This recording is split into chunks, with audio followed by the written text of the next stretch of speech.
Maali dhibeen keessan? Dhibeen keessan maali? Dhibee kana ilaa dheengaddumayyuu qonnan dhaqee gaafan qonna dhaqeedhu lafuma bareeda xiqqoo qoqorritiini.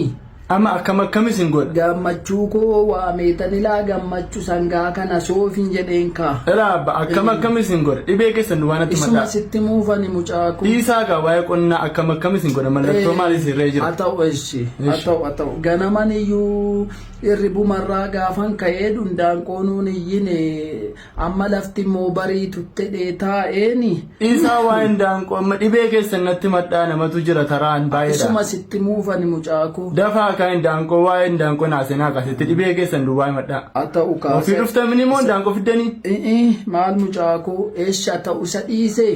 Eeshe. Asii ilaa dhukkuban mana dhukkubdu kana dhakibbituu dhukkubnaan gaafachuu dhanneetu. Kan kibbituu dhiisaa kan keessan. Isuma sitti muufanii mucaaku. Dhiisaa gara kibbituun of isheen uftuuti. Kan keessan akkamiis hin godha? Haadha kibbituuti kibbituu miti. Fayyan ilaa guyyaa lama ciisani anuu dhaqee gaaffeera.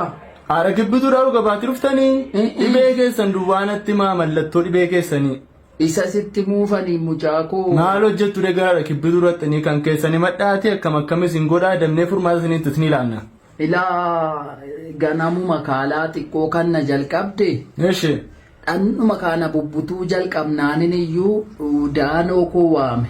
Eeshe. Daanoon jedheen. Daanoon kwaad dhufee ilaa sangaa camadaa an xiqqoo na dhukkubuu yaaddeedheetuun isaa wajjin haasa'uu. Dhiisaa gaa isa dhiisaa kaa maali abbabbaa dhibee keessan mallattoo dhibee keessanii duwwaanatti madhaa.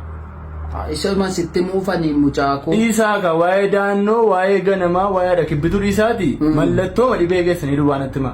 Dhibeen koo kun taayipoodii taatii moodhanii namni shakku. Dhibee keessanii ana beeka mallattoo isaatiin duwwaanatti madhaa.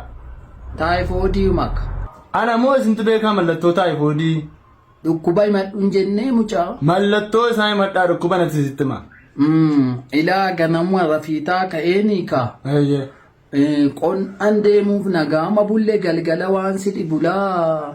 Ati ijoollee kootii buna danfisnee buna teenyeetu dhunnu waama darbe kaasnee taphataa'uma turre galgala ka. Riifeeris ni barreessuu callisee masiniif.